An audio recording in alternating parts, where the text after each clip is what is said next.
Si l'eau qui est en nous réagit continuellement aux fréquences externes, notre corps et notre bien-être émotionnel pourraient bien être inextricablement liés à la qualité des fréquences auxquelles nous sommes exposés. Il n'est donc pas exagéré de postuler que la qualité de nos pensées et de nos émotions, agissant comme des fréquences internes, joue un rôle essentiel dans notre santé générale et notre état d'esprit. En outre, cela nous amène à réfléchir. Si l'eau, qui constitue l'essentiel de notre composition, est si sensible aux fréquences vibratoires, qu'est-ce que cela signifie pour notre lien avec le monde qui nous entoure? Sommes-nous, dans un sens très réel, en train de vibrer en tandem avec l'univers? Et si c'est le cas, ne sommes-nous pas simplement des participants passifs, mais des créateurs actifs de notre réalité, interagissant constamment avec la vaste danse cosmique des fréquences et l'influençant? Cette expérience, bien que simple dans sa conception, a des implications profondes, nous incitant à reconsidérer non seulement notre compréhension de l'eau, mais aussi de nous-mêmes. Elle nous invite à prendre conscience de notre lien plus profond avec l'univers et à reconnaître le pouvoir qui sommeille en nous et qui ne demande qu'à être exploité.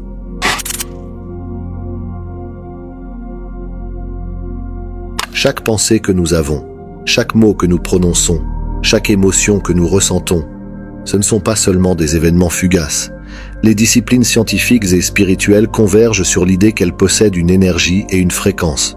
Ces vibrations ne sont pas abstraites. Elles ont un impact sur notre domaine physique, reflétant leur puissance dans notre corps et notre environnement. Considérons un instant le réseau complexe de neurones de notre cerveau, qui s'active un nombre incalculable de fois par seconde. Chaque tir est une libération d'énergie électrique produisant une fréquence. Mettez cela en parallèle avec les expériences du docteur Emoto sur l'eau, où des fréquences spécifiques ont influencé la structure de l'eau. Étant donné que notre corps est composé d'environ 80% d'eau, l'ampleur de la restructuration potentielle de notre composition cellulaire par nos pensées et nos émotions devient palpable. Cependant, l'effet d'entraînement de nos fréquences vibratoires internes ne se limite pas à nous-mêmes. La physique quantique suggère que tout est interconnecté au niveau subatomique.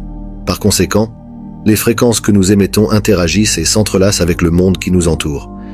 Imaginez une pierre jetée dans un étang. Les ondulations interagissent, se renforcent ou s'annulent. C'est le principe fondamental qui sous-tend l'idée que nous créons ou influençons notre réalité par nos pensées et nos émotions. Cette notion ne relève pas seulement du folklore spirituel, mais gagne du terrain dans les cercles scientifiques. Sur cette base, nous allons approfondir les capacités de l'esprit humain, décrit à juste titre comme un superordinateur de manifestation. L'esprit dispose d'un potentiel inégalé pour façonner et définir une réalité. Lorsqu'il est aligné sur l'intention et la clarté, l'esprit peut s'accorder à des fréquences spécifiques, un peu comme on accorde une radio pour capter la station souhaitée. C'est l'essence même de l'état d'esprit. En réglant constamment notre esprit sur une fréquence alignée sur nos désirs, nos aspirations ou nos objectifs, nous commençons à entrer en résonance avec ces énergies. Mais en quoi consiste cette mise au point? C'est un mélange complexe de croyances, d'intentions et d'émotions. On ne se contente pas de penser à une nouvelle réalité, mais on ressent, on croit et on s'immerge dans la fréquence du résultat désiré. C'est là que le vieil adage « y croire pour le voir » trouve ses racines. Lorsque vous croyez pleinement à une vision, que vous y plongez vos émotions et vos pensées, vous émettez une fréquence puissante. Cette fréquence agit comme un aimant, attirant les situations, les personnes et les expériences qui entrent en résonance avec elles.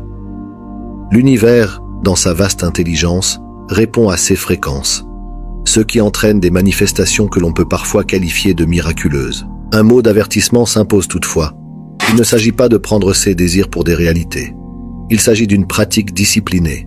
Pour vraiment exploiter les pouvoirs de manifestation de notre esprit, il faut cultiver la conscience, l'attention et la constance. Il s'agit de reconnaître notre pouvoir inné et d'assumer la responsabilité des fréquences que nous émettons, en veillant à ce qu'elles soient en harmonie avec nos désirs. En conclusion, en parcourant les concepts fondamentaux de la réalité, de la géométrie sacrée à la perception humaine et aux expériences marquantes qui ont façonné notre compréhension, le voyage aboutit à une profonde prise de conscience.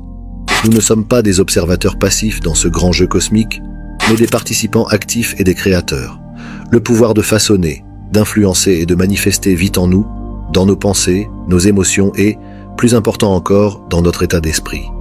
Et même si la vaste étendue de l'univers peut sembler écrasante, rappelez-vous, ces secrets résonnent en nous, attendant d'être découverts et exploités.